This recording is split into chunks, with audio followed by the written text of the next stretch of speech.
After studying this module, you shall be able to know about the role of statistics in fingerprint analysis, learn about the various modes of fingerprint individuality. This module examines the underlying statistical basis for fingerprint comparison and reviews the effort that has been made to measure friction ridges variability as it relates to forensic comparison and identification of fingerprints. These well-developed areas of study do contribute essential information that establishes the feasibility and utility of fingerprint identifications, but they do not provide criteria for concluding that two fingerprints were made by the same finger. Neither does the long-standing practice and effectiveness of fingerprint evidence provide such criteria. This module is specifically considered with the question how much correspondence between two fingerprints is sufficient to conclude that they were both made by the same finger. The amount of correspondence has two dimensions, quantity and quality. Quantity itself includes two aspects. The first is how much of the skin surface is represented in the comparison, and the second is how many and what kind of details make up the correspondence. The dimension of quality in a fingerprint correspondence is determined by how clearly and accurately the skin surface is represented in the two prints. An adequate answer to the question posed is not currently available. The best answer at present to the question how much is enough is that this is up to the individual expert fingerprint examiner to determine based on that examiner's training, skill and experience. Thus, we have an ill-defined, flexible and explicable selective creation for establishing a fingerprint identification. The need for a standard objective citation has itself been controversial because subjective methods have been so universally effective and accepted for so long. Even admitting the need, there is considerable difficulty in defining meaningful measurements for quality and quantity in fingerprints comparison. This difficulty will become apparent in this review of the efforts that has been made. Now, the standards in fingerprint identification. Any unbiased, intelligent assessment of fingerprint identification practices today reveals that there are in reality no standards, that is, the amount of correspondence in friction ridges detail that is necessary for a conclusion of identity has not been established. There is an even more basic deficiency, however, is capable of measuring the amount of correspondence in a fingerprint comparison, and there is a third corollary deficiency. There is no methodology in place that is capable of measuring the amount of detail that is available in a fingerprint for comparison to another. In summary, one cannot measure the amount of details in a single fingerprint that is available to compare. Second, measure the amount of detail in correspondence between two fingerprints. Third, objectively interpret the meaning of a given correspondence between two fingerprints. AFIS technology, while holding promise in this area, has been and remains restricted to the task of screening millions of prints and efficiently selecting candidates for fingerprint comparison. Although this is an important, effective and indeed revolutionary task, the comparison itself is reversed for the individual fingerprint examiner. The examiner applies personal subjective criteria that, despite all his historical precedents, legal acceptance and public confidence, are both vague and flexible. Although not directly the subject of this chapter, the above deficiencies are compounded by the fact that neither the education of fingerprint examiners nor the processes of fingerprint comparison is standardized. Furthermore, there have been no objective studies providing validation of the subjective processes that are in place. Recognition of the above deficiencies does not mean that the fingerprint practices are discredited, that they have no foundational basis, or that the process is necessarily unreliable. Given the Daubert criteria, however, the question of reliability is a reasonable one to ask.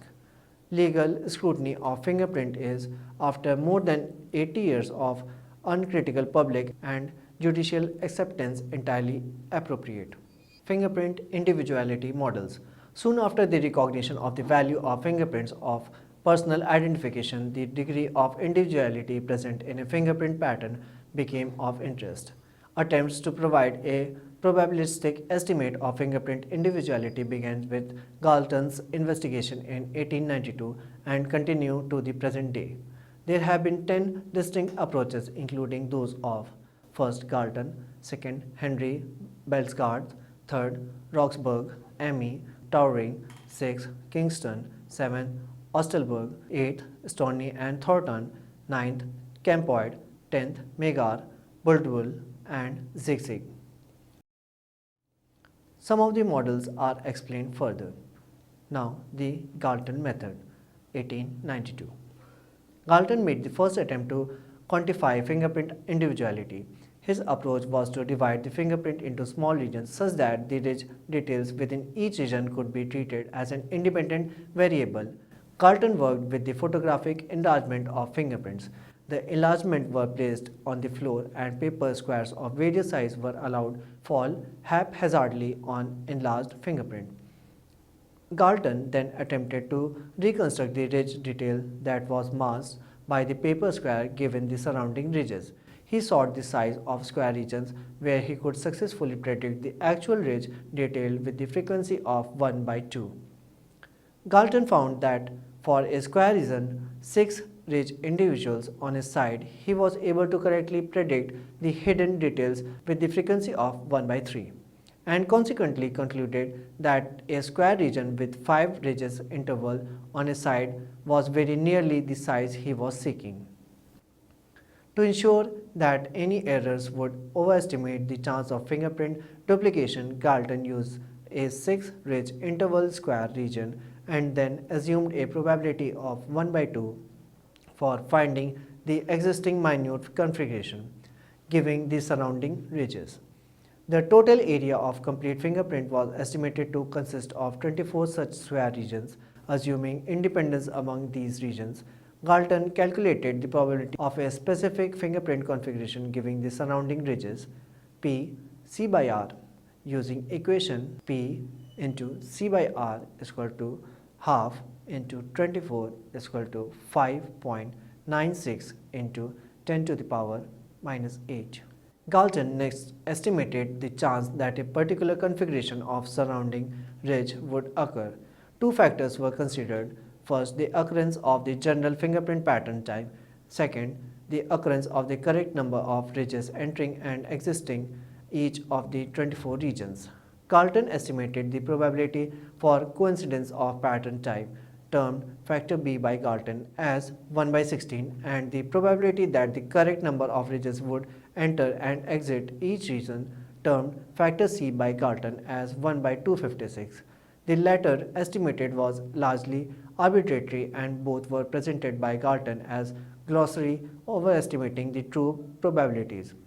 Combining the frequencies of finding the necessary ridge pattern outside the 6 ridge interval regions with the frequency of finding all necessary ridge details within the region, Galton then predicted the probability of finding any given fingerprint P bracket F into P using equation P into Fp is equal to 1 by 16 into 1 by 256 into 1 by 2 into 24 is equal to 1.45 into 10 to the power minus 11.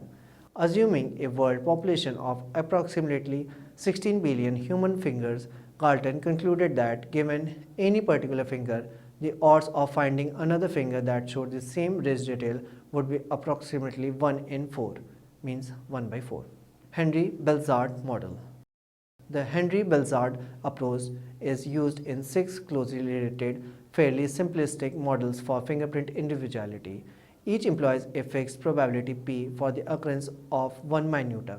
Assuming independence of these occurrences, the model calculates the probability of a particular configuration of n minute using equation P into C is equal to P into N. Henry was the first to use this approach in 1900 and Belzgard in 1911 made the most extensive analysis. Minor variations are encountered in the work of Bose, Wentworth and Wilder, Cummins and Midlo and Gupta. Now, Henry model 1900. Henry chose an arbitrary probability of 1/4 for the occurrence of each minuta as well as for the general pattern type and the core to delta ridge count. To use his method, one counts the number of minuta. If the pattern type is discernible, one adds two minuta equivalents. This value is used as n with 1 by 4 as p. Now, Balthazard model 1911. Balthazard's method is particularly important because it is the historical basis for widely accepted rules regarding fingerprint individuality. Balthazard assumed that for each minuta there were four possible events. First, fork directed to the right. Second, fork directed to the left. Third, ending ridge directed to the right. Fourth, ending ridge directed to the left. Assigning an equal probability for each of these events, Balthazard took p as 1 by 4 and n as the number of minuta. He concluded that to observe n coincidentally corresponding minuta, it would be necessary to examine 4n fingerprints. Balthazard went on to calculate the number of minuta needed for conclusive identification. His criterion was that there should be an exception of 1 or less for the occurrence of the minuta configuration in the suspect population. Assuming a world population of 15 billion human fingers, 17 corresponding minuta would be needed. Under his model, 17 corresponding minuta would be found with a frequency of only about 1 in 17 billions. Balthazard considered a lesser number of corresponding minuta, for example 11 or 12, to be sufficient for an unequivocal identification if one could be certain that the fingerprint donor was restricted to a particular geographical area, example North America, California. Bose model 1917. Bose also assumed a value of 1/4 for p but arrived at this value using a different relational. He reasoned that there were at least 4 possibilities at each square ridge interval location in a fingerprint.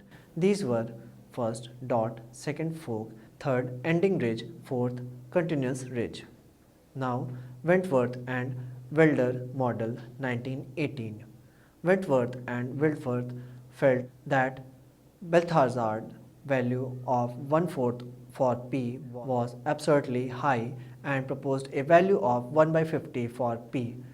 This was an intuitive estimate of the value with no further justification or explanation. Now, Cummins and Midlo model 1943. Cummins and Midlo adopted the value of 1 by 50 that was suggested by Wentworth and Wilder, but they also introduced a pattern factor to account for the variation in the overall fingerprint pattern. Cummins and Midlo estimated that the most common fingerprint pattern occurred with a probability of 1 by 31. The estimate was for an Erlang loop and included core to delta ridge count gives Cummins and Midlo calculation for n corresponding minute and a corresponding pattern. P into C is equal to 1 by 31 into 1 by 50 into n. Now, Gupta model 1968. Gupta conducted a survey of minute to estimate his value for p. He first selected particular minute type and position. He then searched 1000 fingerprints with unknown loop patterns for a corresponding minute in the chosen position.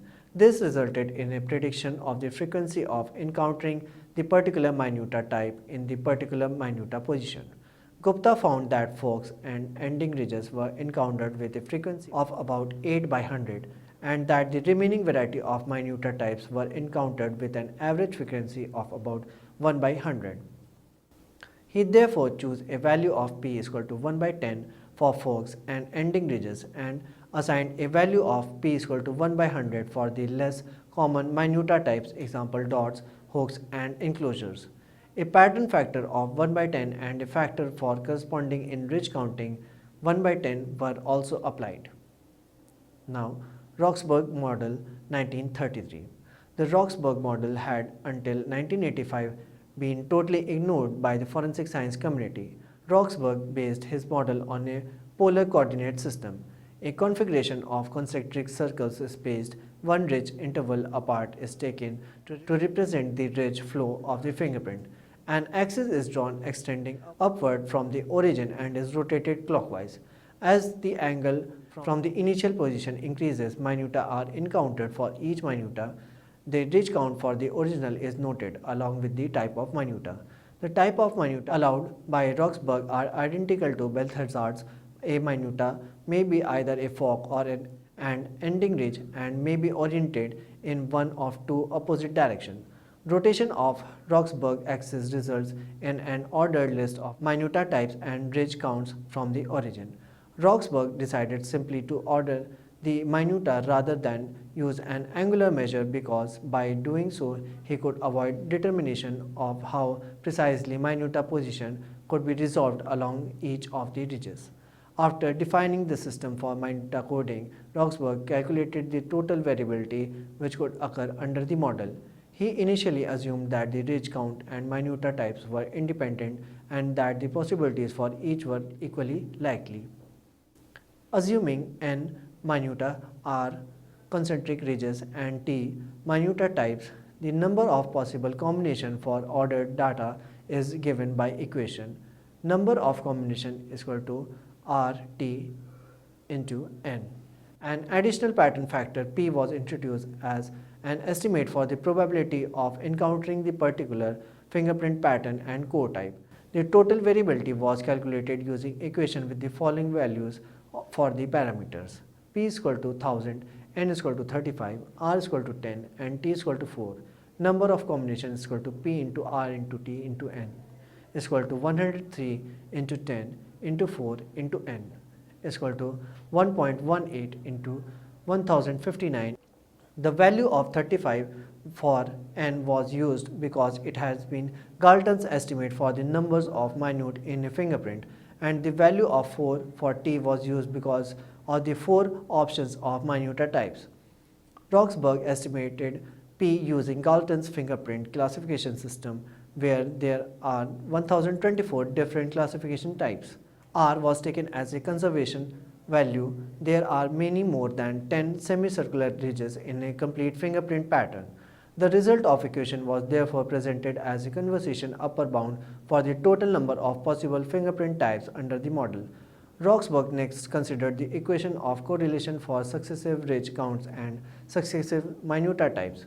Using 271 fingerprints, he recorded the first 4 minuta in each print. The data were classified by the sequence of ridge number and the minuta types. Without statistical analysis, Roxburgh noted that there appeared to be a roughly even distribution with respect to ridge number sequence and also with respect to the number of forks and ending ridges with each ridge count. He did observe, however, an excess of those minuta that cause production of ridges compared to those that cause loss of ridges. Roxburgh attributed this to the clockwise rotation of his axis and a general tendency for ridges to diverge as one proceeds from the vertical. The largest group of fingerprints showing the same sequence of minuta types had 8 numbers.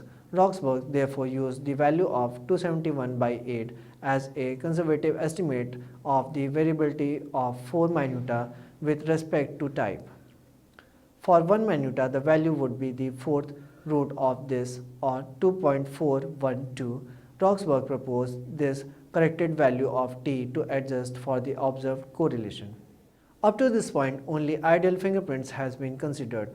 Roxburgh further modified his model to allow for poorly defined or poorly recorded prints. Poor recording of fingerprints may cause a true fork to appear as an ending ridge either above or below the ridge bearing the fork. Similarly, a true ending ridge may appear as a fork joining either the ridge above or the ridge below. It should also be recognized that, quite apart from recording difficulties, the nature of some minuta may be uncertain on the skin surface itself. The term connective ambiguity is used here to describe the general phenomena in which one is uncertain of the minuta type. In the extreme, connective ambiguity allows 2 additional configurations for each minuta. There is not only opportunity for change in minuta type, but for a change in ridge count as well. Roxburgh suggested the use of a factor Q for quality to assess the impact of connective ambiguity. The value of Q varies depending on the quality of the fingerprint. It ranges from 1 in an ideal print to 3 in a print where complete connective ambiguity must be acknowledged. 3 is used as the limit because there are 3 possibilities for minuta type and ridge count when complete connective ambiguity is acknowledged. Roxburgh estimated Q as 1.5 for a good average print, 2.0 for a poor average print, and 3 for a poor print. The factor Q decreases the number of distinguishable minuta configuration, contributing a factor of 1 by Q for each minuta. Number of configuration is equal to P into RT upon Q into N. Roxburgh made one additional correlation to account for circumstances where the fingerprint pattern is insufficiently clear to allow proper determination of the ridge count from the core. The relative position of the minuta are not affected, but there is some uncertainty regarding the position of the whole configuration relative to the core. A factor C was introduced, defined as the number of possible positions for the configuration. The pattern factor P was divided by C to correct for this uncertainty. In the extreme, where the pattern is not at all apparent, the factor P must be dropped altogether. Roxburgh's final equation for the number of possible minuta configuration is equation number of configurations is equal to P by C into RT upon Q into N. For a good average fingerprint showing the pattern type and 35 minuta, Roxburgh defines his variable as T is equal to 2.412, R is equal to 10, N is equal to 35, P is equal to 1000, Q is equal to 1.5 and C is equal to 1. Assuming each configuration is equally likely gives the chance of duplication of a particular configuration of 35 minuta. P duplication N is equal to 35 is equal to 1 by 1.67 into 1045 is equal to 5.98 into 10 to the power minus 46. For any particular case, Roxburgh recommended estimating the number of individuals who could have had an access to the location where the fingerprint was found, be it the entire population of a country, city or whatsoever. The chance of duplication of a particular configuration of minuta in this population may then be considered and the number of minute necessary for any desired confidence level may be determined. Roxburgh suggested that a chance of duplication of 1 in 50,000 would be appropriate confidence level for an identification and presented a table with the number of corresponding minute needed for various population and fingerprint qualities. Next, Towering Model 1963. Towering estimated the chance of coincidental fingerprint association in connection with a proposed automatic identification system. The system is based on prior selection of reference minuta on a finger and the recording of a number of test minuta. Relative coordinates derived from the reference minuta are used to describe the position of the test minute. As proposed, the test minuta appear within the triangular region described by the reference minuta and the approximate position of the reference minuta on the finger are known. Towering made the following assumptions. Minute are disturbed randomly. Next, there are 2 minuta types, forks and ending ridges. Next, the 2 minuta types are equally likely to occur. Next, the 2 possible orientation of minuta are equally likely to occur. Next, minuta type, orientation and position are independent variables. Next, for repeated registration of one individual's finger, the uncertainty in the position of the test minuta relative to the reference minuta does not exceed 1.5 ridge intervals. Under these assumptions, the correspondence of the test minuta requires its presence within a circular region of radius 1.5 ridge interval. Area is equal to 7.07 square ridge intervals. The chance of minuta appearing in this region is equal to the minuta density multiplied by the area. The minuta may be one of 2 equally like types and has one of 2 equally likely orientations. The probability of a corresponding test minuta given acceptable reference minuta P into Tm by Rm is therefore given by equation. P into Tm by Rm is equal to 0.707 by 4s is equal to 0.07s if the chance of encountering an acceptable set of reference minuta on one finger is R, then each person has a 10 into R probability that the reference minuta will be present on one of their 10 fingers. If the number of test minuta is n, then the chance of random correspondence of any one of the individual fingers with a previously defined fingerprint is given by equation. Based on his observation of 20 fingerprints, Turing found a maximum value of 0.11 for minuta density. He also estimated that the probability of correspondence of 3 randomly corresponding reference minuta could be conservatively taken as 1 by 100. Pn corresponding individual is equal to 0.1944 upon 10. Now, Kingston method 1964. Kingston 20 divided his model for fingerprint individuality into 3 probability calculations in much the same fashion as ME. He first calculated the probability of finding the observed number of minuta in a fingerprint of the observed size. Next, he calculated the probability that the particular minute positions would be observed. And finally, he calculated the probability that minute of the observed type would occupy the positions. Now, summary. The recognition of the value of fingerprints for personal identification, the degree of individuality present in a fingerprint pattern became of interest. Galton made the first attempt to quantify fingerprint individuality. His approach was to divide a fingerprint into small regions such that the rich detail within each region could be treated as an independent variable. Next, Henry chose an arbitrary probability of 1/4 of the occurrence of each minuta as well as the general pattern type and the core to delta region count. Next, Roxburgh based his model on a polar coordinate system. A configuration of concentric circle spaced one ridge interval apart is taken to represent the ridge flow of the fingerprint. Next, Turing estimated the chance of coincidental fingerprint association in connection with the proposed automatic identification system.